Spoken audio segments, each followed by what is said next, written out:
I hear it all the time from women. I didn't change anything about the way that I'm eating or the way that I'm exercising, and my body is responding differently. Yeah, because your body's different. It's different. You don't have the benefit of that buffer anymore. It's not your age. It's not only your hormones, right? They play a role, of course. It's really... Welcome back to Aging Athletically with the brilliant Alison Heilig. I'm your co-host, Kelly Moser. Alison, we need to talk about injuries and setbacks, the inevitable things that come up when you are training for something. Why do athletic women start getting injured more as they hit midlife? Is it actually their age, or is something else going on? Well, there's a couple of different mechanisms in place here. One of the things that's really interesting is that we know that because there are estrogen receptors in every cell in your body, including your connective tissue, that there is a higher likelihood that your body will feel stiffer because your tissue is actually getting stiffer through midlife because your tissue has estrogen receptors. That's changing, they're recalibrating. So a lot of women will experience more stiffness in their tendons, more likelihood for there to become irritated tendons. This is your tendonitis, right? I get a lot of women through midlife that are dealing with like tennis elbow, and they don't play tennis. Like it's mostly from like using their mouse, or their hamstrings will suddenly feel very tight. So there is this tension in the connective tissue. One of the things that's also still kind of a mystery to us is the high rate of women getting frozen shoulder in their midlife. So during this menopause transition, women will just not be able to move their shoulder, to put their clothes on, to blow dry their hair. And it kind of is one of those things where it lasts as long as it lasts and it goes away. Like there's nothing that they can do for you. It just, at some point, it just stops. So there are some interesting things going on. I think also, because the whole body is recalibrating to a new biochemical reality. There's your body's under more stress as a result of that, right? It's not at baseline anymore. It's trying to recalibrate. So it is dealing with a higher stress demand on top of everything that's going on in life that we talked about in other episodes. So again, psychological, sociology, right? There's all of these components kind of converging together, and then there's the hormonal reality. And then there's the reality that a lot of us, if you've been following that burn it model, eventually it stops being helpful. You might have been able to get away with that in your 20s and 30s when your stress load was lower and your tendons weren't as stiff, and right, like you didn't matter if you slept 3 hours or 8, right? You have a little bit more, what I like to hear it called, is estrogen provides a buffer that we lose the benefit of to some degree in midlife. So it's not that you become weak or fragile as a result of losing estrogen. It's that you lose the margin for error in your approach and in your strategy. So what used to work, I hear it all the time from women, I didn't change anything about the way that I'm eating or the way that I'm exercising, and my body is responding differently. Yeah, because your body's different. It's different. You don't have the benefit of that buffer anymore. You have no margin for error. We need to get more specific about your training strategy. We need to get more detailed about what types of workouts are we doing. You can't just be doing random group classes every day in the gym. We actually need to be loading you progressively. We actually need to bring the intensity of your cardio down so that we can bring up the intensity of your strength training. We need to be more specific, because just winging it isn't going to work anymore when you lose that margin for error. So some of what's going on during that time period is actually not you're fragile or anything about your resilience has changed. You just don't have as much wiggle room for shenanigans anymore. You have to get smarter about it, which is, what I love to really troubleshoot with women is working on like, okay, it's not your age. It's not only your hormones, right? They play a role, of course, but we can't, again, let's get rid of this disempowering narrative that it's all these things we can't do anything about. Right. It's really more nuanced than that, right? We have some control, and in this situation, the control is choosing a better strategy. Yeah. For women that do experience injury, what does the recovery process look like for them? What's the difference between just managing through an injury and actually bridging back to whatever your highest capacity is or whatever you want it to be? This is where my forensic diagnostics mind comes in. CSI, Alison. Yes. My undergrad was in criminal justice, and I really wanted to do forensics. But then I went on to other things. But the process of figuring out what's going on in my body around the hip fracture and, the other things that I've had in my life and working with my clients is, what is nothing really, your body's not so fragile that one thing breaks it. Like, you're not just like a ticking time bomb and like your back's just going to go out. Like, that's not how it works. There's always a lead up. Your body takes it until it doesn't, right? So what we want to look at is what was going on prior to that point. Were there a lot of changes in the volume and the intensity? What else was going on in your life? Because that affects your ability to absorb and recover from training stress. Like, your body doesn't know the difference between your kid graduating from high school and your training. Like, stress is stress, and it's filtered through the same process. It's recovered from through the same process. So we want to look at the whole stress load. We want to look at, not from the perspective of let's figure out what to blame, but let's figure out what contributed, or what of this, because we can't control that you are injured now, but we can control, like, looking at the variables, what was in place there, and then building a protocol that keeps you moving through the injury without making the injury worse, right? So that's going to depend on what the injury is. We want to keep you moving because all evidence suggests when you stop moving, things start to go off the rails. So we want to keep you moving even through that process. If that means that you have a bone injury and you can't bear weight on your ankle, then we need to work on that. And there's plenty of ways you can work around that sort of thing, because bone is just, the healing process is just time. You have to deload it and give it time. But if it's something else, there's lots of different strategies. Like for the tendon injuries, something that's really helpful for a lot of my clients is isometric holds, where they load it, and they, like, for like the Achilles tendon, you do like a little calf raise with a weight and then you just hold it. That's been shown to have an analgesic effect. So there's a pain regulation that can happen just by holding that. So if people are struggling with achy tendons, pain in their tendons, we can just have them hold those for like 45 seconds and they can get some pain relief, which is really fascinating and cool. But there's lots of ways that you can work around it. And then from there, it's like, okay, how do we build forward? If it's an injury that was not catastrophic, then you didn't collide with something. I don't work with a lot of collision sports, but those are like a one-time thing. Mm-hmm. If what we're looking at is something that could potentially be repeated, like this is an overtraining, underfueling situation, or this is a muscle imbalance or things like that, or a lack of mobility that's shifting more of the demand to some other joint that's now giving you aches and pain signals, right? When that happens, we want to look at how do we contribute to a better outcome in the future? Because we can never guarantee you're not going to get hurt again. You can do everything right, in air quotes, but still have injuries because you don't control everything. You don't, like, as much as we like to say we do, we don't control everything. Mm-hmm. And there is no like magic gauge that we can read on ourselves that says this is too much, because overtraining is not like you get a certain number of usage hours. It's like whenever you first got cell phones, we had like minutes. Yeah.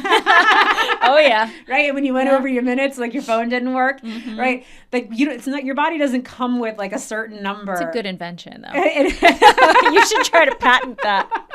Your body doesn't come with a certain number of like usage hours that you get before it breaks down. Like, because your body is wears and repairs. So we don't know. We can't predict that. It's just like the people on social media that will look at somebody squatting a certain way and say, if you keep doing your squats like that, you're going to get hurt. You don't have a crystal ball. Mm-hmm. Like, bodies are wild and weird and great. I mean, they can put up with a lot. And I've seen clients who have terrible form, but that's how their body is. Like, there's no perfect form. So the idea that we can prevent wholly or predict injury outcomes is wrong. It's part of, I mean, arguably you'd suffer just as many, if not more, injuries by not training. So maybe just be stronger and take your chances. That's a really good way to think about it, because the injuries would probably be different in nature, but yes, you would be bumping up against some sort of physical discomfort or pain. Yes. You work with women who are coming back from ACL surgeries, shoulder injuries, major setbacks. What do you find separates the ones who come back and end up getting even stronger versus the ones who really let it have a long-term impact in such a way that it hinders their ability to get back to the thing that they love? The barriers here are almost always mental.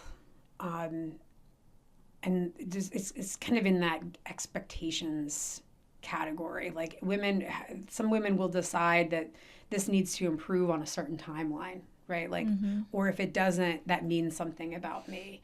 Or there's an inflexibility around other types of movement and exercise that could facilitate healing. Because circulation is a big part of how we supply our bodies with fuel. And it's sort of like you have the lymphatic system, which is almost like a sewage system, right? That's removing the waste and the inflammatory agents from the tissues and then is cycling it out of your body. So you have this self-maintaining system within you. And if we are moving, those things are working. When we stop moving, the lymphatic system relies, because it doesn't have a heart pumping blood through, right? So your heart is pumping your blood through, and as it's coming down into your feet and then up through your legs, it's going against gravity, the blood. But your heart is hopefully strong enough to fight gravity to bring it back. The other part of what helps it move is that when you walk and the muscles in your calves contract, they actually massage the blood upward. So movement facilitates that circulation. The lymphatic system doesn't have a heart pumping it, so it relies solely on movement. So this inflammation, this accumulation of stuff like waste products in your muscles that makes people sometimes feel a little bit like stiff or off or like their muscles are sore, sometimes that can just be, you got to move the stuff, right? So when you get injured and you decide, I feel broken, I'm not going to do anything, you actually make it worse. And you actually make it harder for your body to do its job to get you back to where you want to be. So I don't think I've ever, I don't want to say this is like it's a guarantee, but like I've never had a client who physically could not come back from an injury who really wanted to. It was like, I mean, maybe we have to adjust. Maybe you're not running marathons anymore, but you're running half marathons happily, right? So sometimes it's a little bit about that, but it's almost always mental. It's just how patient can you be with the process? How can you find ways to identify or to really to tap into all the things that you loved about running or whatever sport it is without actually having that thing present in your life? Like, is that really define you? Does the loss of that really mean you stop being you? And some people, they're sold on that. Yeah. That is who they are, and they're not willing to overcome that. But I think eventually most of these high achievers get to a place where they're like, no, I have to solve this. I'll do whatever, right? So they're willing to kind of stick it out. But it isn't just a matter of rest, wait, and see. You have to have a better strategy than that. And I've had so many clients that have gone to PT, been released, never returned to running, and they wait like a year because they're like, every time I try, I get injured. And I'm like, okay, well, have you tried this process to come back on? And they're like, no, I just tried to go out and run 3 miles. And it's like, maybe that was not a great approach. Maybe we need a better strategy, because return to run, if you haven't been doing it for a while, like if you've had a long-term injury, like for example, when I broke my hip, there was 12 weeks where I was on crutches, and then I had another couple of months where I couldn't do any weight bearing on my legs other than like walking. I can't, like my tissues are not ready for me to start like bouncing on them, right? So I did a protocol that was like pogo hops, and then single leg pogo hops, and then hopping forward and hopping backward and hopping side to side, preparing my tissues for the demand I was about to place on them. And so sometimes it's just a matter of recognizing that you've detrained in that time period. Right. It's not gone. We just need to train it back up. Yeah. And that sometimes is a hard pill for people to swallow. They don't want to go Of back to the course. beginning. And look at who we're dealing with. Yes. This is that high achieving woman. Yes. We know what she wants to do. She wants to go out and run a marathon the day after Yes. her knee surgery. I want it all and I want it now. Absolutely. Talk to me a little bit more about the relationship between underfueling, under recovery, and injury. We talked about it a lot just as kind of a standalone issue, but how does that layer on top of coming back from an injury too? Yeah. Every injury that I've ever had, like protein and eating enough has been a really important part of my comeback.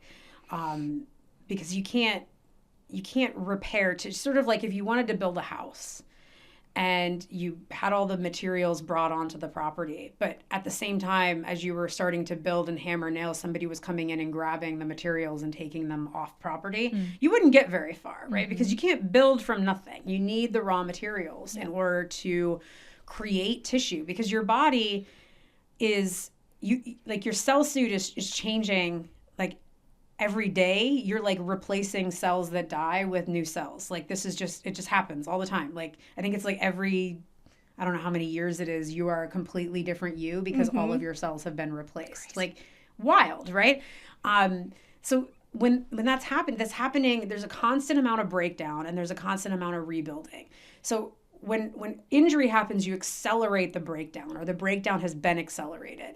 So then you need to kind of make up for that offset that's happened, right? So we need to bring it up a little bit so that we make sure we're well fueled, so that your immune system is fully functional and that it's not one of the switches in the car that have gotten turned down to save your gas mileage. So we want to make sure that's happening. And we also just want to make sure that there's enough fuel there to signal your body that we have enough energy to cover all of this, right? Because your body is constantly doing, like, you're not intellectually aware of it, but it's registering everything at every moment. And it's like, we don't have enough on board for this. And this one has a history of not eating very much. So we need to like slow it down, bring it down, right? So the main ways that you recover are sleep and food.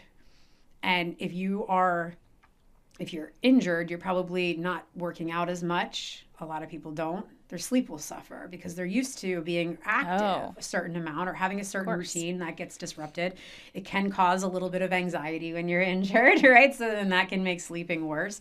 So it can just be like this double whammy of perfect storm of stress. And so like if you can't control your sleep necessarily because all of this stuff is going on, you can control your eating, right? Again, you got to shift your approach to, what do I have control over here? Yeah. What do you want women to know about their body's durability, despite all of the messaging that they've received all throughout their lives? What does a truly durable body look like? Well, it has an incredible capacity to bounce back. Yeah, I mean, every system in your body is working for you, right? There are some dysfunctions that occur, there are illnesses, there are syndromes, there are plenty of those things. But by and large, more is going right inside of you at any given moment than is going wrong. What a lovely sentiment. It's like so lovely to think about. You know, like we're all like our brains, human beings our brains are wired to identify threats and problems. Like we have a negativity bias. We are ding, ding, ding, problem, threat, because your brain's job is to keep you alive, period, right? So we don't see all of the other things that are going right. We don't feel all of those other things that are going right. But your body is like, your best interests are at hand. Like it's trying its best. And a lot of what we perceive as our own fragility or our own lack of resilience really has more to do with the environment we put ourselves in and the choices that we make.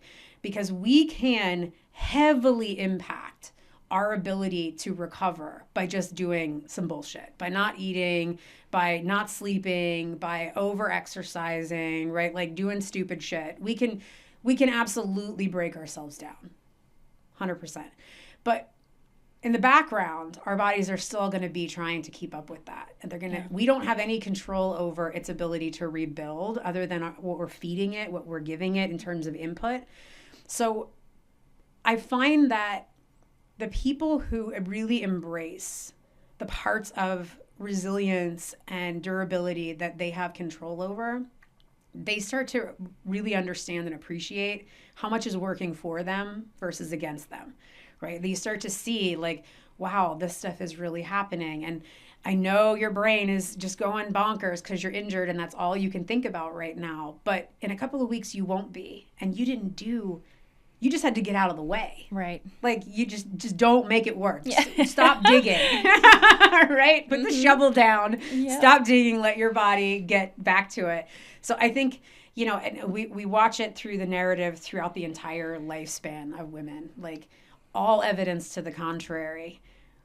We are made to believe that female is fragile and that we are delicate flowers and that, we're like dainty and small and all of these things are like appealing terms that are just feminine, right? Like it has this quality to it.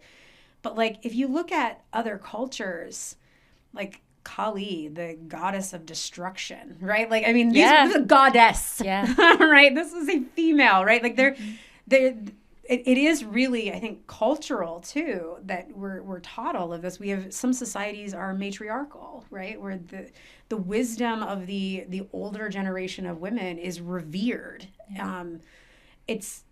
We live in a culture and a society currently that is trying to feed us this narrative about our fragility and about our lack of resilience because they have something they want to sell to us. Yeah. And somebody is benefiting from you believing that you are not resilient and your body is fragile. And I promise you, it's not you. In our last episode, we are going to talk about refusing to accept decline. And I'm excited to get into that with you. Before we go, I'd love to hear if you have any client stories that you particularly love about someone that came back from an injury, maybe despite all odds. What mindset work did they have to do? What was their physical protocol like? One of my earliest clients, I met her, I was at a yoga retreat and she was eating dinner next to me and she said, oh, you run marathons. That's really cool. Have you ever done a triathlon? And I was like, yes, I've done a triathlon. I coach people.